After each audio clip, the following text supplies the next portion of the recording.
everyone, and welcome back to another episode of Coffee Conversations. Today I'm here with Pasmi. Hi, everyone. This is Pasmi from the diamenteers group, and she handles a lot of her family businesses, marketing, trade shows, and everything. So if you want to just tell everyone what you do at your company. So I joined my company about 2 years ago. I started off with a lot of training to understand the operations and the admin of what goes on the back end. And then as of last year, I started moving towards the sales side, the marketing side, really more at the forefront of the company, doing a lot of trade shows, as you mentioned. And yeah, just it's been great so far. Amazing. So, how come in this stage of your 20s did you decide to join the diamond industry and start working with your family? So I think in initially, really early on, I never thought I'd end up in the diamond industry. I was so exposed to it early on that it actually made me not want to join the industry because I felt like I knew all of it and I didn't want to be a part of this. And then I think a few years ago, I started realizing there's a lot more to the industry that people don't see. Um, as a family business, I grew up around my father taking calls, negotiating on the phone. So it always felt like it was very price heavy and negotiation and sales led. That's what the industry was.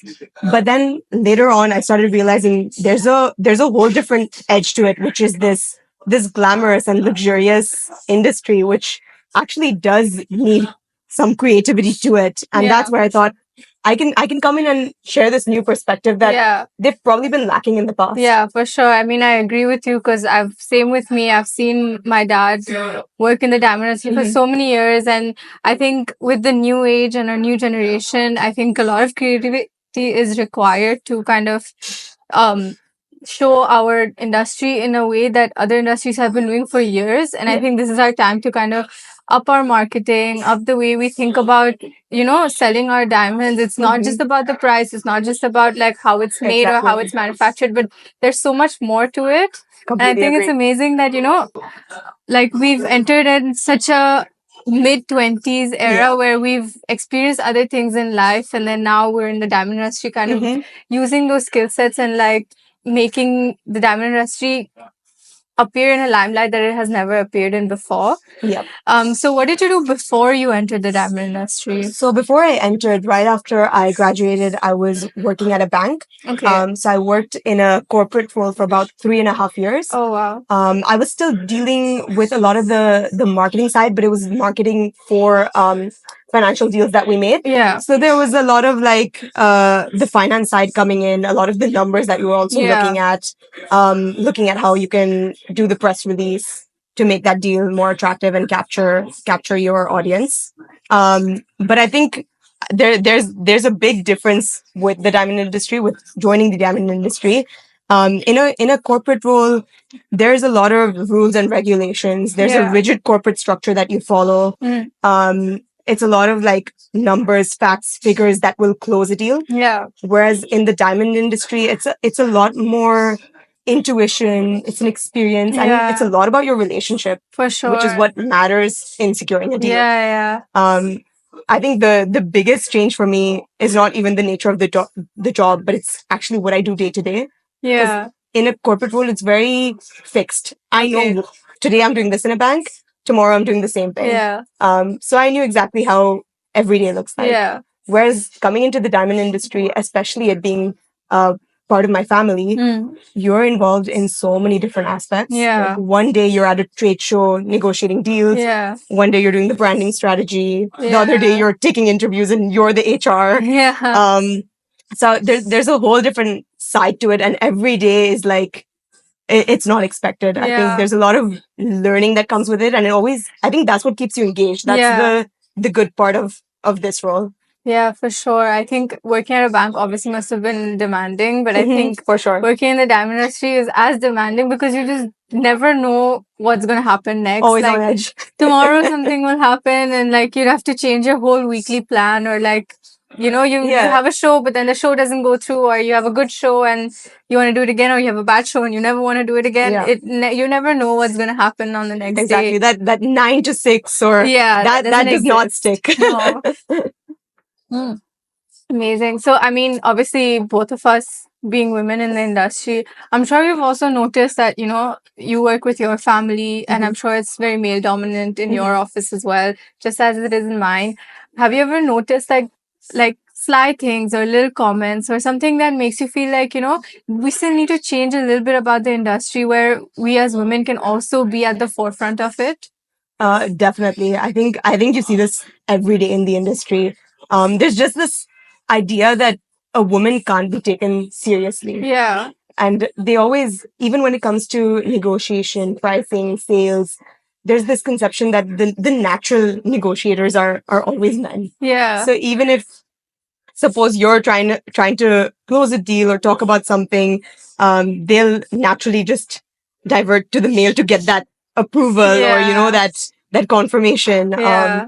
So that definitely sticks. I do think there has been a change recently. I've seen a lot more women in the industry, which is great, but I definitely still see that lack of women being Yeah. taken seriously. Yeah. So we're there at the sure. first step where women have entered, Yeah. but now it's about women really being able to take those senior positions. Yeah. I think at the moment there's still that aspect of women taking a more junior role or not as seriously within the industry. Yeah, for sure. I think I see a lot of women entering the business, but more so in marketing, just like how we do. And I think when we do step into the sales position, that's when it becomes like 20% harder for us than the men in the industry, because I do feel like when I was at a trade show and I was trying to close a deal with someone, like they straight away looked at Shashank and they were like, like, is it true what she's saying? It just becomes it that 20% more difficult for you to close a deal than a man in the industry, especially with people who have been in the industry for such a long time, and they've only seen men in the industry, and now they see these young women coming in, and they're like, do they even know what they're talking about or what they're doing? But definitely, I do see a change, especially in the jewelry world. A lot of the times in trade shows and stuff, we have these weird experiences. So, have you had any also? Yeah, I think I've had plenty of these. One that comes to mind is when I was sitting at a table trying to negotiate a deal with someone, coming close to, what price we can close at. They keep looking back at the man in the booth to see if, he's got that, he's giving that approval that, okay, you can sell at that price. And then right after that, them asking me, okay, can you take a few videos of these diamonds, just make them look pretty, when I'm trying to talk to them about a price. So I think that's quite frustrating when people don't take you seriously. Yeah, of course. Yeah, similar with me, because you're on the front end of marketing. Everybody's always thinking that you're taking videos for a living. So they always ask you to take videos of diamonds to make them look prettier or whatever. But it's not always about pricing, right? Like, what do you think? Like, there's more important things to it. Yeah, so definitely with price, there's each company can have the same product and sell the same thing, but there needs to be somewhere where you add value. Yeah. And I think that's where a lot of women come in and add that value, because if you think about it, we're in an industry that holds a lot of emotion. Yeah. A diamond's being purchased for either as your engagement ring, as a anniversary gift, a birthday gift. So there's always a lot of emotional attachment to this product, which I think a lot of men miss that point. For them, it's a lot about pricing and what's the cheapest we can get it at. But when you really connect to a customer on, why this diamond can bring that emotion, what's so special about this diamond, where did this diamond come from that it's out of the ordinary. And I think that's where you add your value, and you can actually negotiate for a higher price. Yeah, of course. Definitely. And like talking about trade shows, you've been to so many. So can you explain the importance of a trade show? For sure. I think so. As I mentioned, trade shows they're the biggest learning experience. I think being there right at the forefront, talking to customers on a daily basis, it really helps you understand what's going through the consumer's mind and how you can actually sell your product better. Yeah. So I think all the trade shows I've been to gives me a very different experience. So, for example, each region differs. I'd say Europe is like, customers like to be well informed on what they're buying. Yeah. They have a lot of questions and they want to discuss what your company stands for, what your values are. Yeah. The product you're selling, is it ethically sourced, where it's coming from. In terms of the product itself, they're pretty conservative. So they're interested in like like a single solitaire or something very finer finer jewelry, which is minimal, whereas in Dubai it's the complete opposite. Yeah. It's all about the bling. Yeah. So you're looking for that big stone or a unique design. Yeah. And people know what they want and they want it now. Yeah. So Definitely. Dubai is a very fast moving market, and I feel that everyone just needs to stay on top of the trends and make sure that they're there to supply their Yeah. customers. On the other end, Asia and India, I'd say, are very price competitive. Yeah. They're already informed on what's going on in the market. Yeah. They know how much things are costing. They know the manufacturing Of process. course. So they're very focused on what's the lowest price I can get for this product. Whereas the smaller details like, okay, where exactly has this diamond come from? What is your company? What does it stand for? What do you do? Yeah. That may be of less interest to them. Yeah, for Yeah. sure. And how does it feel to like go to all these different countries, but then have like a home base in Dubai where everything is so different?